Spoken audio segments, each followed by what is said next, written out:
जवाहरलाल नेहरू की आज पुण्यतिथि है 27 मई 1964 को दिल्ली के 3 मूर्ति हाउस में उनका देहावसान हुआ था। और उस सिलसिले में ये डॉक्टर रमेश चंद्र शर्मा स्मारक शोध एवं सेवा संस्थान के तत्वाधान में आयोजन रखा गया है। संस्थान के द्वारा एक बहुत बड़ा काम किया जा रहा है कि दिल्ली में जो नेहरू मेमोरियल हाउस है, जिसको 3 मूर्ति हाउस कहते हैं, उसको वर्तमान सरकार के द्वारा प्रधानमंत्री संग्रहालय के रूप में उसको रूपांतरित किया जा रहा है, कन्वर्ट किया जा रहा है। तो संस्थान की ओर से ये प्रयास किया गया है कि ये जो इमारत है जैसी की तैसी बनी रहनी चाहिए, और नेहरू का नाम जो है, उनका जो मेमोरियल उनके नाम से, वो देश की विरासत है, इसलिए उसको एज इट इज उसको सुरक्षित किया जाए, संरक्षित किया जाए, ये मांग की गई थी।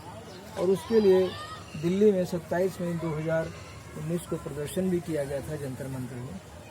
उसी उपलक्ष्य में आज यहाँ चर्चा करनी है कि नेहरू मेमोरियल की क्यों ज़रूरत है और प्रधानमंत्री संग्रहालय की क्यों ज़रूरत नहीं है, उस विषय पर यहाँ पर चर्चा करें। पहली बात तो ये है कि भारत के जितने विशेष प्रधानमंत्री हुए हैं, लाल बहादुर शास्त्री हैं, इंदिरा गांधी हैं, जिनकी बतौर प्रधानमंत्री उस कुर्सी पर डेथ हुई है, और जिनकी डेथ हो जाती है वो अमर हो जाते हैं। आज भी प्रधानमंत्री की जो कुर्सी है उस पर सिर्फ 3 नाम हैं, जवाहरलाल नेहरू और लाल बहादुर शास्त्री और Indira Gandhi, because they died as prime minister of India. तो उनका एक ऐतिहासिक महत्व बहुत ज़्यादा है। और नेहरू, पंडित जवाहरलाल नेहरू तो अपने ज़माने में एक वर्ल्ड लीडर थे, वो गांधी के बाद नेहरू का ही नाम आता था।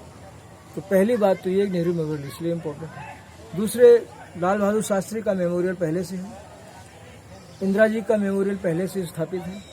तो ये जब मेमोरियल पहले से स्थापित है, फिर एक दूसरा प्रधानमंत्री मेमोरियल, उसकी संग्रहालय की, स्मारक की क्या आवश्यकता है। और रही बात और दूसरे प्रधानमंत्रियों की, अटल जी का भी एक स्थान बन गया है, और दूसरे और लोग जो हैं उनके भी अलग अलग स्थान हैं। हाँ, ये हो सकता था कि एक अलग भूमि पर प्रधानमंत्रियों का एक इंस्टीट्यूट बनाया जा सकता था जहाँ उनके जीवन के बारे में अध्ययन किया जाता। लेकिन नेहरू मेमोरियल के साथ में जो छेड़छाड़ है ये गलत है, क्योंकि ऐतिहासिक दृष्टि से भी गलत है। और इसके बड़ी एक रोचक कहानी है।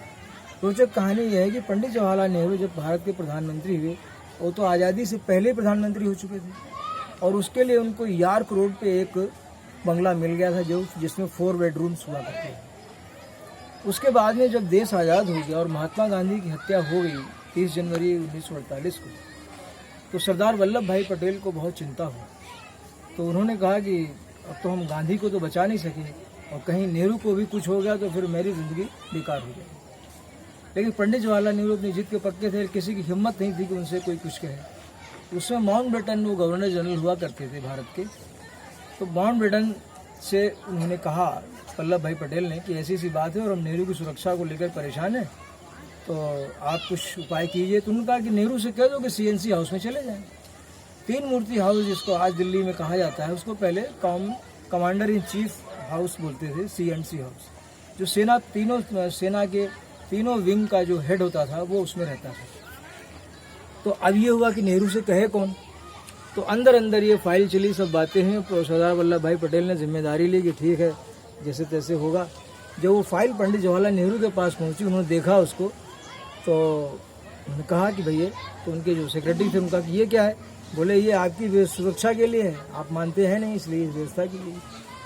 तो उसके पहले सरदार वल्लभ भाई पटेल जो है एक बार टहलते हुए पंडित जवाहरलाल नेहरू के आवास पे गए, और उन्होंने कहा ऐसी सी बात है, हमने आपकी सुरक्षा के लिए CNC हाउस पे व्यवस्था की है, तो उसमें जो है आप चले जाइए, क्योंकि पंडित महात्मा गांधी को तो हम बचा नहीं सके, कहीं आपको कुछ हो गया तो फिर मेरे लिए बहुत मुसीबत खड़ी हो जाएगी, मैं फिर रह नहीं पाऊँगा सरकार में। तो बहरहाल पंडित जी ने हाँ ना तो कुछ नहीं कहा, लेकिन वो बात डन हो गई। जो फाइल उनके पास पहुंची, तो उन्होंने इस तरीके से पंडित जवाहरलाल नेहरू 3 मूर्ति हाउस में, उनकी कोई शोहरत की इच्छा नहीं थी। उस समय प्रधानमंत्रियों की तनख्वाह सिर्फ 3000 रुपये होती थी। पंडित जवाहरलाल नेहरू ने उन 3000 रुपये में से 500 रुपये भारत सरकार के लिए दान किया हर महीने। बोले हमें इसकी ज़रूरत नहीं। फिर 500 रुपये उनको भत्ता भी मिलना था, उसको भी उन्होंने इनकार किया कि नहीं, ये जो खर्चा हम खुद ही वहन करेंगे मेहमानों का, हम कोई मेहमान का खर्चा सरकार से नहीं लेंगे। ये उनकी ईमानदारी, उनकी नैतिकता, उसका सबूत था। फिर उन्होंने अपनी जो वसीयत लिखी, उसमें लिखा कि मेरे मरने के बाद मेरी जो स्मृतियां हैं उनको इस भवन में सुरक्षित किया जाए। इन सब कारणों से सरदार वल्लभ भाई पटेल का योगदान उसमें शामिल है, माउंटबेटन का योगदान इसमें शामिल है। एक बहुत बड़ा इतिहास छिपा हुआ, और इससे बढ़ के जो महारानी विक्टोरिया हैं मौजूदा समय में, एलिजाबेथ जो हैं विक्टोरिया की परंपरा में, तो उन जब अंग्रेज़ यहाँ से गए थे तो ये तय हुआ था कि यहाँ जो विक्टोरियन एज की जो विरासत है उसको डिस्टर्ब नहीं किया जाएगा। तो वो एक विक्टोरियन एज का एक मॉन्यूमेंट भी है साथ में। जैसे नॉर्थ ब्लॉक और साउथ ब्लॉक इम्पोर्टेंट है, वैसे वो भी महत्वपूर्ण है। इसलिए उसको किसी भी तरीके से डिस्टर्ब करना, उसके परिवेश को डिस्टर्ब करना, ये एक अनएथिकल गैर सांस्कृतिक कार्य है। इसलिए इस मंच के माध्यम से भारत सरकार के इस निर्णय की हम निंदा करते हैं, और उसके लिए हमने ये प्लान किया है कि जब कभी प्रधानमंत्रियों का संग्रहालय वहाँ खोला जाएगा तो मथुरा से एक विरोध प्रदर्शन किया जाएगा। जय हिंद, जय भारत।